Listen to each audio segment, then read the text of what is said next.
Hello once again, ladies and gentlemen. My name is Nuddle20 and this is the benefits of Benedict. I wanted to do more triangle strategy videos because people seemed interested in the last one, and whilst I haven't been able to find another ridiculous wombo combo yet, I did think it worthwhile to go through some of the characters in the game. We've heard a lot from a lot of other people about the powers of Quahog, we've heard a lot about the powers of Medina, but I think that there are other characters, especially ones that we start off with, that are interesting to look at and will be a lot of fun to talk about. And I felt the most prominent of these was Benedict. Benedict in Triangle Strategy is focused around two major aspects. The first is buffing his own side, and the second is about turn manipulation. Whilst he seems intuitive, I think a fair bit of his kit is actually relatively poorly understood.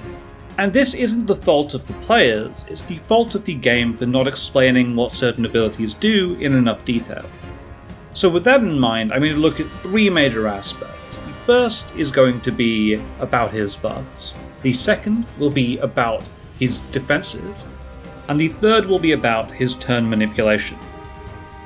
Benedict's buffs are probably the least understood part of his kit, which is odd given how simple they seem on the surface.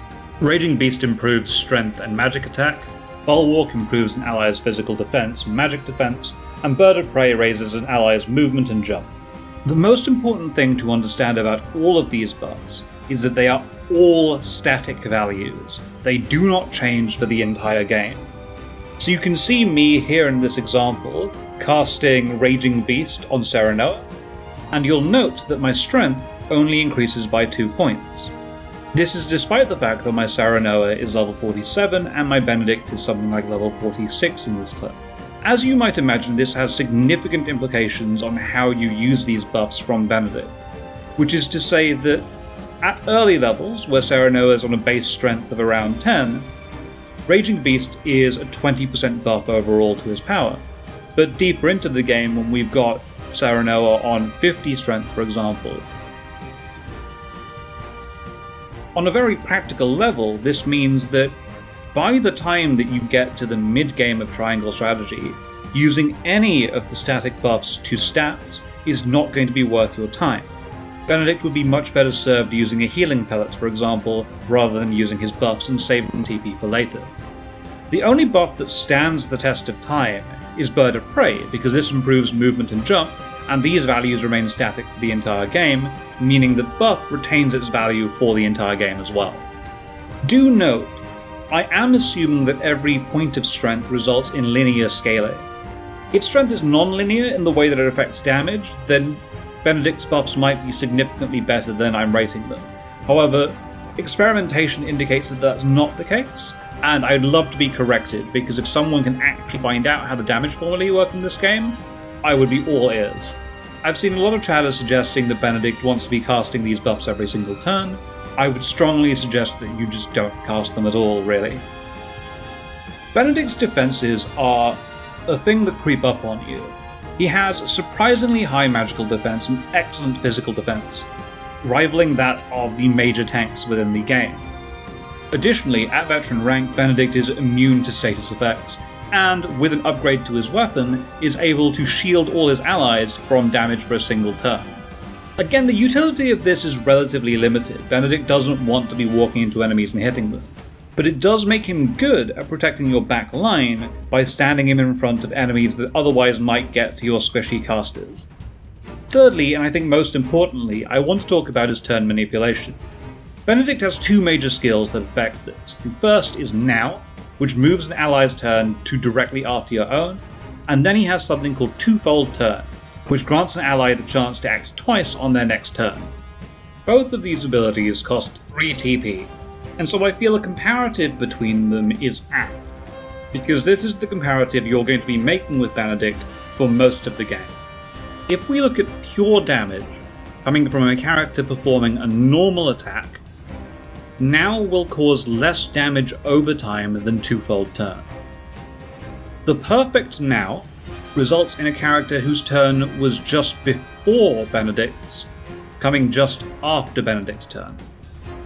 Now, if you look at this, this is almost as if they'd had 2 turns in a row. But obviously Benedict's turn is in between, therefore it is not quite as good as having 2 turns in a row. Unsurprisingly, Twofold Turn is 2 turns in a row. Therefore, if you aggregated these 2 abilities over time, eventually Twofold Turn would come out on top over the Perfect Now. Notably as well, you don't always get the Perfect Now. Sometimes you'll want to take somebody whose turn is in the middle of the order to straight behind yours. But that is a very reductive way to look at these abilities, and there's a lot more nuance overall to what we're talking about here. Typically in triangle strategy, I like to think of how we are manipulating the action economy in our favor. So specifically, the best situations to use now in are ones where taking somebody's turn from back in the order, upwards in the order, will allow you to then take away the turn from your enemy. Be that through applying status effects, or just straight up killing the opposing unit. Additionally, as many people have discovered, now is very good for manipulating turnover when talking about characters who have channeling abilities. We're referencing Frederica here, Ezana, as well as Archibald. Frederica and Archibald tend to benefit more from this than Ezana does. Their channeling abilities require the enemy have certain positioning in order to work, and therefore now allows you to cast the ability and ensure that positioning is maintained. Ezana doesn't care as much because her channeled spell is a global ability, and therefore, whilst casting faster is effective and good, it doesn't matter in terms of positioning. Typically though, and this is important, now shouldn't be thrown out just because you've got the TP to throw something out. It's useful to prevent yourself from capping on TP, but otherwise it's a move that should always be used in a considered manner. It's very expensive, and the requirements it has around positioning and turn order mean that often now can be used in such a way that it doesn't really benefit you. It doesn't take away any opposing turns. It doesn't allow you to set up for a meaningful advantage. And this neatly brings us to Twofold Turn, which is generally speaking an ability that you can throw out and will have an effect. At its basic level, it allows you to double damage, which is obviously very, very helpful for taking down certain enemies. Again, the important thing to think about in triangle strategy is manipulating action economy to your advantage. If somebody with 2 turns can kill an enemy that's coming after them, then you should give them a Twofold Turn so that they can get rid of that enemy and you've got 1 less action coming into you.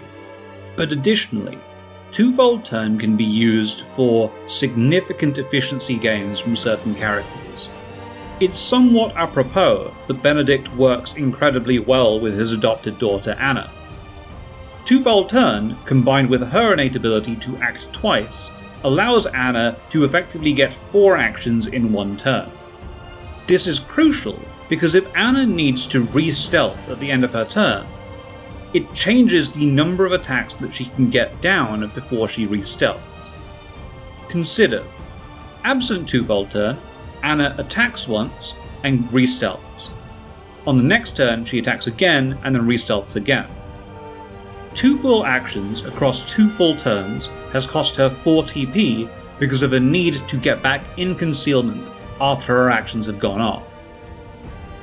When Twofold Turn is applied to her, Anna attacks out of stealth, attacks again, gets her next turn, is able to attack again, and then can finally go back into stealth. Hopefully you can see the efficiency advantage here. Instead of getting 2 attacks on 4 TP, she's now getting 3 attacks on 2 TP in a single round. The other efficiency improvement that Twofold Turn affords is being able to strike out with melee and then bring them back to safety. A big problem on the harder difficulties of triangle strategy is that pure melee units end up in a lot of trouble because they attack an enemy and end up in multiple counterattack zones. This is a problem that very, very mobile units such as Roland really suffer from, and Twofold Turn is there to alleviate that problem. With it, as shown in this example, you can have Roland charge out, hit an enemy from behind, take his second turn, and then charge through an enemy so that he is able to get back to a safe distance very, very easily. The activation of hit-and-run tactics created by Twofold Turn allows you to pick away at your opponent and often break deadlocks that result from the hard AI choosing not to attack you if it thinks it's going to die from the attack. As to which of the two actions is better, there isn't a very good answer for it, but hopefully this video has given you a better idea of when to use them most optimally. And hopefully this video overall has given you a better understanding of Benedict as a character. I think used well, he is one of the most powerful characters in the game, and he is certainly one of the most potent characters from House Wolffort. As I said on my last Triangle Strategy video, this is relatively uncommon ground for me, so if you enjoyed the video then please do like, comment and subscribe so I know to make more. Thanks very, very much for watching, and I will catch you all next time.